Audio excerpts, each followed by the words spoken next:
आप सभी का स्वागत है हमारे चैनल में फिर इस बैक। तो दोस्तों चलिए चलते हैं आज की कहानी की ओर। यह कहानी राकेश जी के द्वारा घटित हुई है और यह घटना उनके गांव में ही घटित हुई थी। तो आइए इस कहानी को जानते हैं। एक शाम की बात है, राकेश जी बाजार से होते हुए अपने घर की ओर जा रहे थे। तभी उन्हें रास्ते में मुखिया जी मिल गए।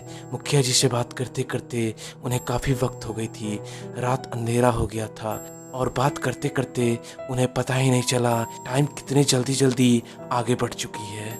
जब वह अपने घड़ी में समय देखे तो वहाँ 11:30 हो रहे थे और यह जब टाइम देखे तो यह घबरा गए कि हम इतने देरों से बात ही कर रहे हैं, अब हमें घर जाना चाहिए।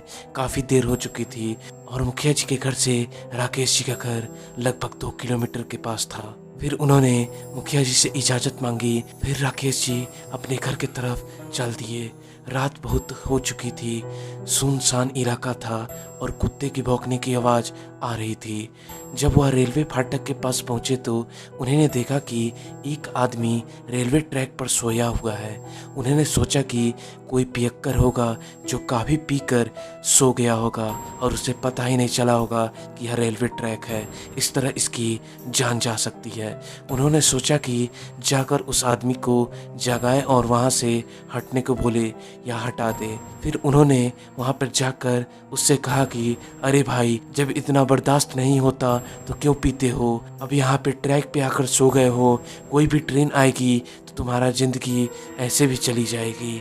उन्हें पता था कि उनकी आवाज़ वो नहीं सुनेगा क्योंकि वह होश में नहीं होगा। फिर उन्होंने कोशिश करके उसे हटाने लगे, लेकिन वह हट नहीं रहा था। वह काफ़ी भारी हो चुका था।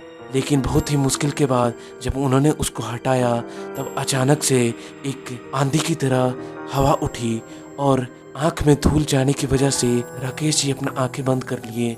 जब इन्होंने आंख खोला तो यह पता नहीं कहाँ आ चुके थे। चारों तरफ जंगल ही जंगल थी और रेलवे ट्रैक गायब हो चुका था और दूर दूर तक कोई नजर नहीं आ रहा था, ना ही कोई घर, ना ही कोई नदी, सिर्फ जंगल थी और कुत्ते की भौंकने की आवाज़ चारों तरफ से आ रही थी और हवाएं भी काफ़ी तेज चलने लगी। अब यह काफ़ी डर चुके थे। तभी दूर से इन्हें एक रोशनी दिखाई दी जो इनकी तरफ आ रही थी और जब वह रोशनी पास आई तो इन्हें ट्रेन की भी आवाज़ साथ में सुनाई देने लगी। अब इन्होंने सोचा कि मैं तो ट्रैक पर हूँ ही नहीं, फिर यह ट्रेन कहाँ से आ गया? तभी वह रोशनी पास आ रही थी और यह घबरा रहे थे। तभी किसी ने इनका हाथ लेकर और झकझोर दिया, यानी कि इनको खींचा और जैसे ही इनको खींचा यह ज़मीन पर गिर पड़े। गिरते ही इनके बगल से ट्रेन गुजरने लगी। तभी इन्होंने देखा कि मैं तो वहीं पर था ट्रैक के पास और वह इंसान नज़र नहीं आ रहा था जो कि ट्रैक पर लेटा हुआ था और ट्रेन जा रही थी और जिन्होंने मेरा हाथ पकड़ के खींचा था वह कोई और नहीं, मुखिया जी थे। उन्होंने कहा कि आप क्या कर रहे थे? बेसुध की तरह यहाँ पे खड़े थे, आपकी जान चली जाती। तब मैंने उन्हें पूरी घटना बताई। तब मुखिया जी ने कहा कि अक्सर ऐसा यहाँ पे होता है क्योंकि यहाँ पे एक नौजवान का गलती से लाइन क्रॉस करते हुए ट्रेन में एक्सीडेंट से मौत हो गई थी। उसके बाद उसकी आत्मा भटकती है और कई लोगों की जान ले चुकी है। तब से लेकर मैं आज तक उस रास्ते से रात में कभी अकेले नहीं आया और दिन में भी आता हूँ तो मेरे रोंगटे खड़े हो जाते हैं। तो दोस्तों, यह थी राकेश जी की एक सच्ची घटना। अब हम फिर मिलते हैं अपनी एक अगली सच्ची घटना के साथ। तब तक के लिए चलते हैं। धन्यवाद। जय हिंद।